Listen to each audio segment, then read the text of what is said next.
నువ్వు ప్రాజెక్ట్ వదిలేస్తున్నాను అని చెప్తే సరిపోదు కదా, దానికి సంబంధించిన ప్లానింగ్ డేటా మొత్తం మాకు ఇవ్వాలి. నీకే అబ్జెక్షన్ లేదు అని నో అబ్జెక్షన్ లెటర్ ఇవ్వాలి. ఎన్ఓసినా? ఎందుకు? రేపు నేను చేసుకునే టైంకి ఈవిడి గారు వచ్చి అడ్డం పడితే? చేసుకుంటావా? చేసుకోవడం ఏంటి? అదే ప్రాజెక్ట్ వర్క్ స్వామి, ప్రాజెక్ట్ వర్క్. నేను ప్రాజెక్ట్ వదిలేశాక వారాహి గారు ఎందుకు అబ్జెక్షన్ పెడతారు? ఎందుకు పెడతారంటే ఏం చెప్తాం, మనసులో ఏదో ఉంటుంది, దాన్ని వేరే రకంగా చూపించుకుంటారు. పక్క వాళ్ళ జీవితాల్లోకి తొంగి చూడటం, కావాలని వాళ్ళ వ్యవహారాల్లో తలదూర్చటం నాకు అలవాటు లేదు. ఏమో, నా జాగ్రత్తలో నేనుండాలి కదా, అందుకే ఈ విషయం నీతో మాట్లాడాలని నేను బయలుదేరాను. కానీ మీరిద్దరూ ఇలా రోడ్డు మీదే కనిపించేశారు, అందుకే ఇక్కడే ఆగాల్సి వచ్చింది. ఈ విషయం మీరు చెప్పాలంటే ఫోన్లో కూడా చెప్పచ్చు, డైరెక్ట్గా వచ్చి ఇంత కష్టపడిపోనక్కర్లేదు కదా. నన్ను కష్టపెట్టకూడదన్న నీ కన్సర్న్కి చాలా థ్యాంక్స్. కానీ నాకు ఏదైనా ఫేస్ టు ఫేస్ మాట్లాడి తేల్చుకోవడమే ఇష్టం. ఓకే సరే, చెప్పాను కదా, యుమెల్లి ఆ లెటర్, ఆ ప్లానింగ్ మెటీరియల్ అవన్నీ కూడా నేను పంపిస్తాను. సార్, అది నా ప్లాన్. మీరు ఇలా చేసే ముందు కనీసం నాకు ఒక మాట చెప్పాలని కూడా అనిపించలేదా? ఓ, నీకింకా చెప్పలేదా? ఈ పాటికి ఎప్పుడో చెప్పేసి ఉంటాడని అనుకున్నాను.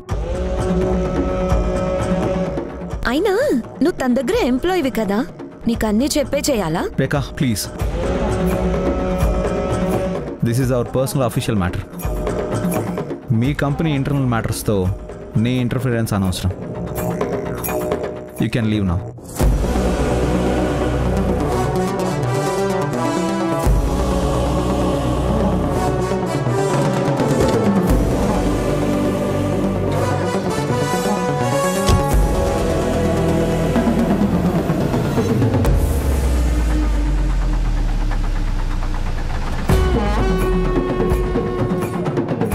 అసలు మీరు ఇలా ఎందుకు చేశారు సార్? నేను ఎంత ఇష్టపడి చేసిన ప్రాజెక్ట్ డిజైన్ వాళ్ళకి ఇచ్చేయడం ఏంటి? వారాహి ప్లీజ్, మీరు అర్థం చేసుకోండి. అసలు ఏంటి సార్ అర్థం చేసుకునేది? మీరు ఇలా ఎందుకు చేశారో ఒక్క రీజన్ కరెక్ట్గా చెప్పండి.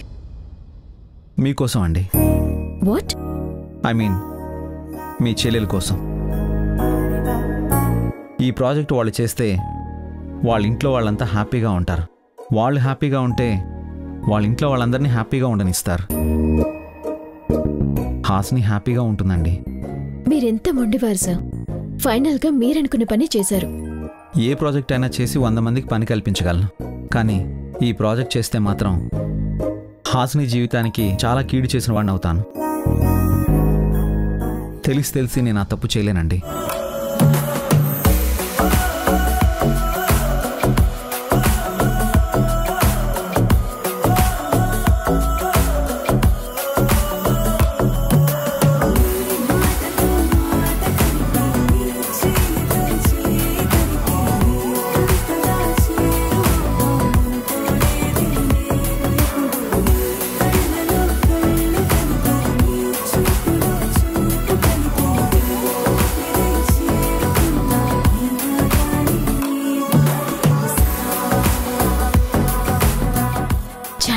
అండి, మీరు చేసిన పని వల్ల హాస్నిని వాళ్ళు గొప్పగా చూసుకుంటారో లేదో తెలియదు, కానీ ఖచ్చితంగా చిన్న కన్సర్న్ అయితే ఉంటుందని నమ్ముతున్నాను. అలా ఉంటేనే మీరు చేసిన ఈ సాక్రిఫైస్కి ఒక అర్థం ఉంటుంది. హాస్ని బాగుండాలండి.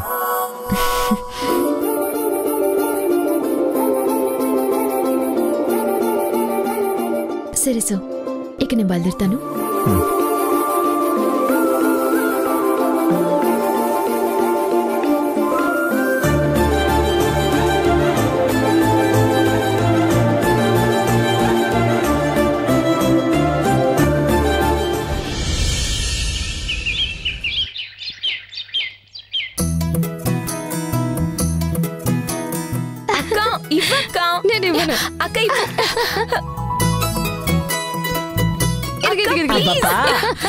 ఇచ్చేవే దానికి చెప్పు.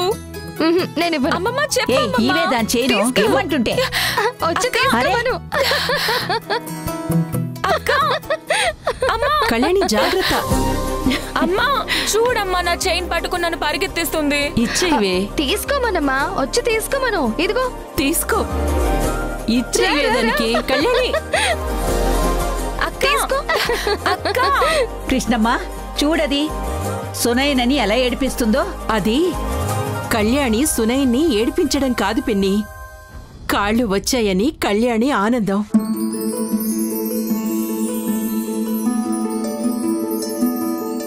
అవును, ఎన్ని రోజుల తర్వాత తను నడుస్తోంది, పరిగెడుతోంది.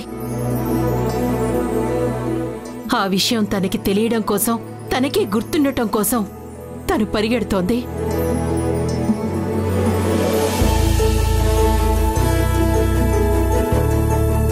అవునమ్మా, నాకు కూడా అలాగే కనిపిస్తోంది.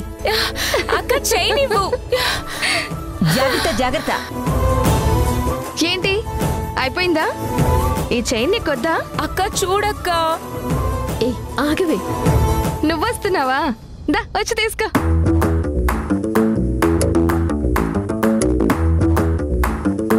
ఏ ఆగు. రాక్క, రాకుంటుంటే ఆగు. వచ్చి తీసుకో.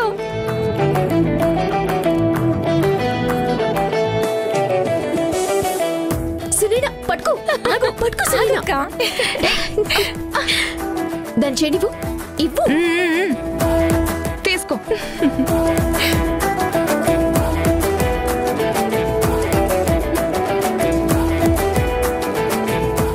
ఇంత సరదాల మధ్య ఆ చిన్నదొక్కటే తక్కువైపోయింది.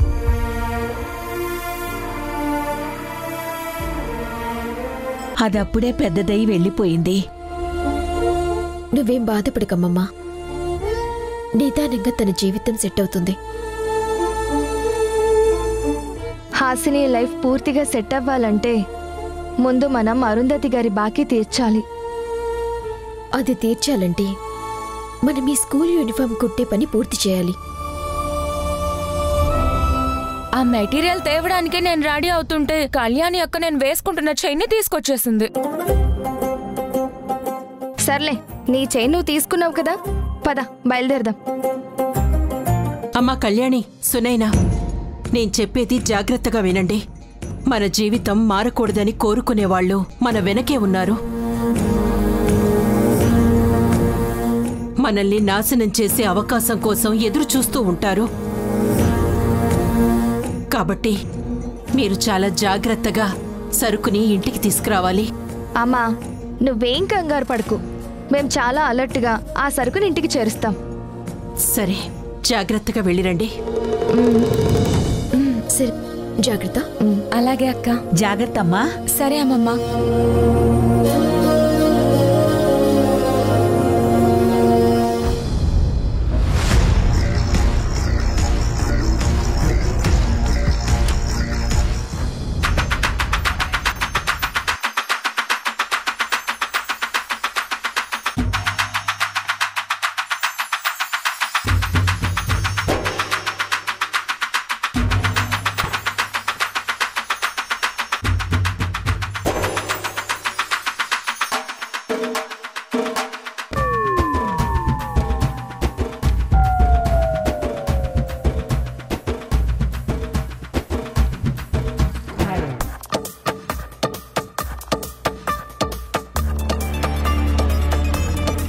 లక్ష్మి, టిఫిన్ ఏంటి? అమ్మగారు, నువ్వు తినగలిగేవి ఏమీ లేవు.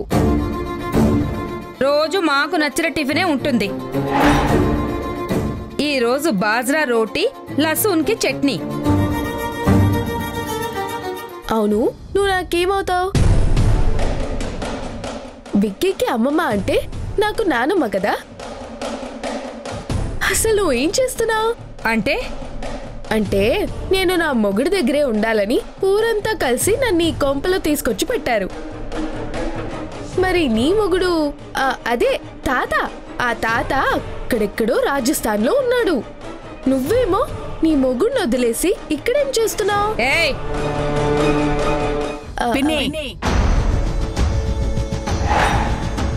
నువ్వాగు. ఏంటి ఏమన్నావు? నేనేం తప్పు మాట్లాడలేదు. మా పిన్నిని ఎక్కడుండమని చెప్పావు? ఆవిడ అవును, పెళ్ళానికి మొగుడుంటే ఆ పెళ్ళాం మొగుడు దగ్గరే ఉండాలి కదా అన్నాను. ఏ మొగుడనే మాట తప్పు మాట కాదుగా అత్తయ్య గారు. మరి మీ అమ్మ ఆవిడ మొగుడు దగ్గర లేదెందుకు?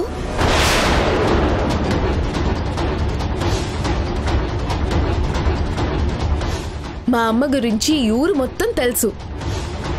మా అమ్మకి జరిగినట్టుగా ఆడపిల్లలు పుట్టారనే వంకతో మీ తాత మీ అమ్మమ్మని వదిలేసి ఇంకో పెళ్లి చేసుకోలేదు కదా.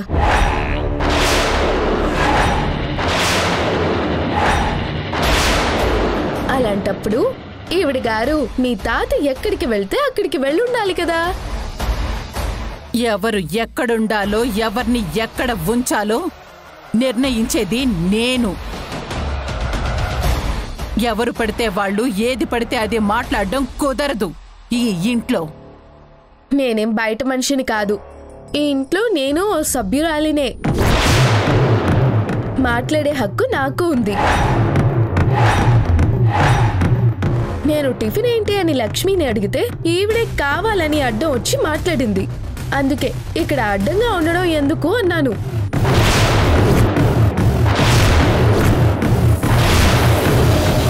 అదే నా విషయంలో తలదూర్చకుండా ఉండుంటే నా మానాన్న నేను లక్ష్మికి టిఫిన్ గురించి చెప్పేదాన్ని, వెళ్ళిపోయి ఉండేదాన్ని. లక్ష్మి, నాకు చక్కగా పూరీలోకి శనగపిండి, బంగాళదుంప, ఉల్లిపాయలు వేసి కూర చేసి పెట్టు. మనిషికో రకం టిఫిన్ చేసి పెట్టడానికి ఇదేమీ హోటల్ కాదు. బాగా చెప్పావు. రేపు నీకు పెళ్ళయి వచ్చినవాడు ఏ చైనా వంటల్లో నచ్చినవాడైతే నువ్వు వాడితో పాటు ఆ కప్పలు బల్లులు తింటావా? లేదా నీకు నచ్చిన ఫుడ్ వడ్డించుకుంటావా? నా కూతురికి మా ఖాందాన్లో మంచి సంబంధం చూస్తాను. అదే అత్తయ్య గారు, మీ వాళ్ళు సంబంధం చూస్తామని చెప్తున్నారు కానీ ఇలాంటి ఇబ్బంది వస్తే ఏం చేస్తారో చెప్పట్లేదు మీరు. ఖచ్చితంగా ఏ మనిషైనా తనకు నచ్చిందే, తను రోజు తినేదే తింటారు. నాకు నేను తినగలిగేదే పెట్టమంటున్నాను. అలా పెట్టరంటే చెప్పండి. నాకు సరిగ్గా ఫుడ్ పెట్టట్లేదని పంచాయతీ పెట్టిస్తాను. ఏంటి బెదిరిస్తున్నావా? అయ్యో, నేనెక్కడ బెదిరిస్తున్నానండి. నాకు సహించి భోజనం తినడం నా హక్కు. అది కుదరదు అంటే పెద్దల్ని న్యాయం అడుగుతాను అంటున్నాను. నేను చెప్పేది మీకు అర్థం అవుతుందా? అసలు నీకు పిన్ని,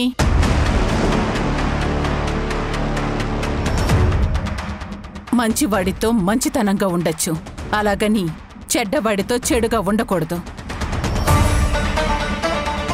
బురదని బురదతో కడుక్కోలేం కదా, వదిలేండి.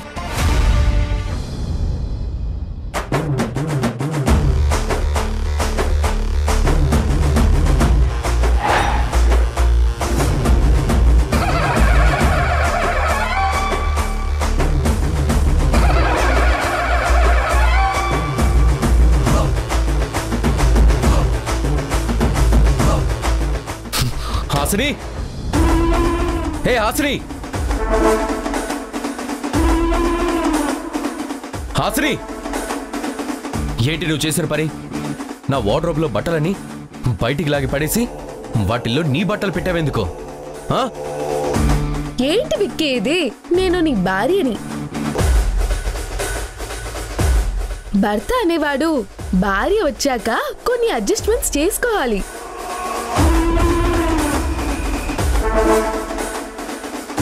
తన గదిలో చోటిస్తే సరిపోదుగా, భార్య బట్టలు పెట్టుకోవడానికి వార్డ్రోబ్ లో కూడా చోటివ్వాలి.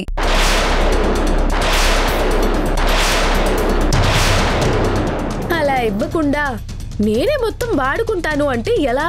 నా బట్టలు ఎక్కడ పెట్టుకోవాలి? నీ బట్టలు ఎక్కడ పెట్టుకుంటావో నాకు అనవసరం. విక్కీ, అది కాదమ్మా, వార్డ్రోబ్లో నా బట్టలన్నీ తీసి పడేసి మొత్తం తన బట్టలే పెట్టుకుంది. విక్కీ, ఇది నీ ఇల్లు. నీ ఇంట్లో నువ్వు ఏ గదిలో అయినా ఏ వార్డ్రోబ్ లో అయినా బట్టలు పెట్టుకోగలవు. కానీ నేను ఆ ఒక్క గదిలో మాత్రమే బట్టలు పెట్టుకోగలను. కాబట్టి ఇక నుంచి ఆ వార్డ్రోబ్ మొత్తం నేనే వాడేస్తాను.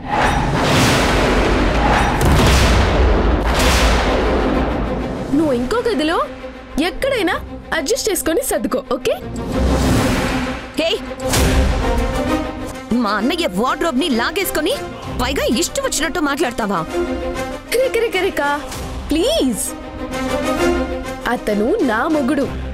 అతన్ని ఏం మాట్లాడకుండా నోరు మూసుకొని ఉండమని చెప్పారు మా అత్తగారు. నువ్వు నాకు అత్త మొగుడివే, మరి నీకైతే నోటితో చెప్పరేమో, చూసుకో. వద్దు రేఖ, అత్తగారి ముందు నన్ను నేను ఇంత కంట్రోల్ చేసుకొని మాట్లాడలేను. కంట్రోల్ దాటితే నా మాట నా తీరు ఎలా ఉంటాయో నీకు బాగా తెలుసు. రేఖ, పద మనం బయటికి వెళ్ళాలి.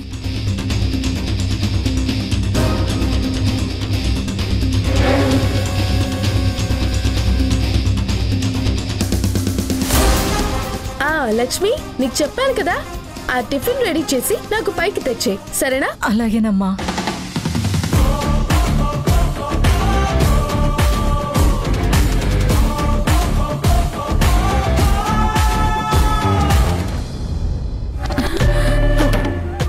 అబ్బా, మీ కాళ్ళు విరగడం నా చావుకొచ్చింది. ఈ వెధవ వీల్ చైర్ తోయలేక నా చేతులు పడిపోతున్నాయి. అయినా ఆ దిక్కుమాలింది ఇచ్చిందని ఆ వీల్ చైర్లో కూర్చొని ఇంటికి రాకపోతే అట్నుంచి అటే వెళ్ళి ఊపిరి సినిమాలో నాగార్జున వాడిన వీల్ చైర్ లాంటిది కొనుక్కొని ఉండొచ్చు కదా. నాకు బాధ తప్పేది. ఆ వీల్ చైర్ కొనాలంటే నీ మెళ్ళో చైన్ అమ్మేయాలి తెలుసా? అమ్మో, అసలే బంగారం బాగా రేట్ ఎక్కువైపోయింది. రూపాయి కూడేసుకున్నాను. మీ దిక్కుమాల కాళ్ళ కోసం ఎలా అమ్ముతారు? ఏ మాటకు ఆ మాటే చెప్పాలి. ఈ వీల్ చైర్లో హాయిగా కూర్చొని నీతో కలిసి అటూ ఇటూ తిరుగుతుంటే అబ్బా, ఆహా, భలే అనిపిస్తుంది. నానా, నువ్వు ఈ 4 చక్రాల చైర్లో కూర్చొని తిరుగుతూ ఉంటే అక్కడ 4 చక్రాల టెంపోలో ఈ రోజే మెటీరియల్ కృష్ణమ్మ వాళ్ళ ఇంటికి వెళ్ళిపోతుంది. ఆ మెటీరియల్ కాల్ చేసే ఐడియా ఏదో చెప్తానన్నావు కదా, అదేదో ఆలోచించావా? అసలు ఆలోచించడం ఏంట్రా? ఈ చైర్లో కూర్చొనే మీ నాన్న ఏదైనా థింక్ చేయగలడు. రమ్య, అక్కడ బాక్స్ ఉంది కదా, వెళ్ళి తీసుకురా.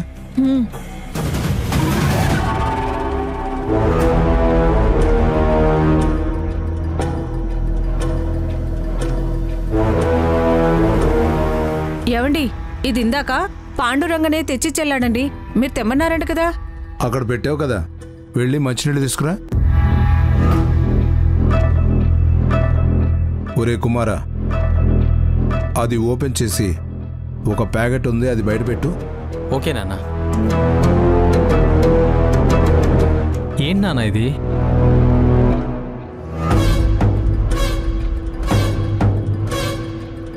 రే, ఒట్టి చేతులతో ఓపెన్ చేయకో. అందులో గ్లౌజులు ఉన్నాయి, ఒక జత నీ చేతులకు వేసుకో.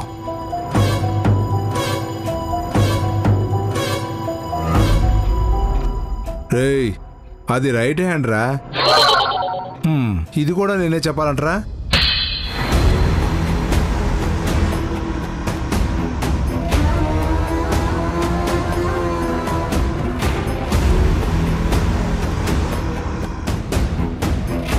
ఇప్పుడు ఆ ప్యాకెట్ ఓపెన్ చేసి అందులో ఉన్న పౌడర్ని తీసి ఆ టేబుల్ మీద వేయి.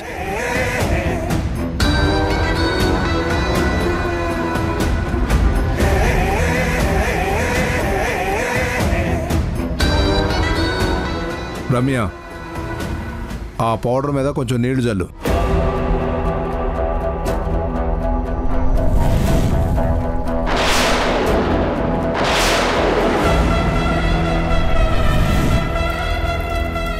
అమ్మో, మంట! ఒరే కుమారా, చూసావా? ఇదే మీ నాన్న ఐడియారా? నానా అంటే? అవునరా. ఈ పౌడర్ తీసుకెళ్ళి దారిలోనే టెంపోకి అడ్డం పడి ఆ మెటీరియల్ మీద ఇది చల్లేసే. ఆ మెటీరియల్ ఇంటికి రాగానే పిచ్చి కృష్ణమ్మ అలవాటు ప్రకారం దానికి పూజ చేసి నీళ్లు చల్లి హారతిస్తుంది. దాంతో బగ్గున మంటలు వస్తాయి. ఆ మెటీరియల్ మొత్తం కాలి బూడిదైపోతుంది. అది ఎలా జరిగిందో అర్థం కాక వాళ్ళందరికీ పిచ్చి పిచ్చి పడుతుంది. ఆహా నాన్న, నీ బ్రెయిన్ భలే క్రిమినల్ బ్రెయిన్ నాన్న. రేయ్, ఆలస్యం చేయకు. అది తీసుకెళ్ళి పంచుడు. ఓకే నాన్న. రేయ్, కాలిపోయే మెటీరియల్ని వీడియో తీసి రేఖకు పంపించు. అలాగే నాన్న. వెళ్ళు.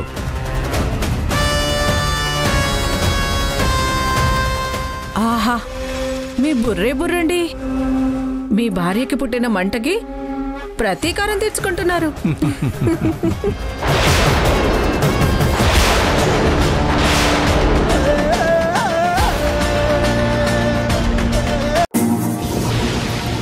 మెటీరియల్ కి నిప్పట్టుకున్నట్టుందమ్మా.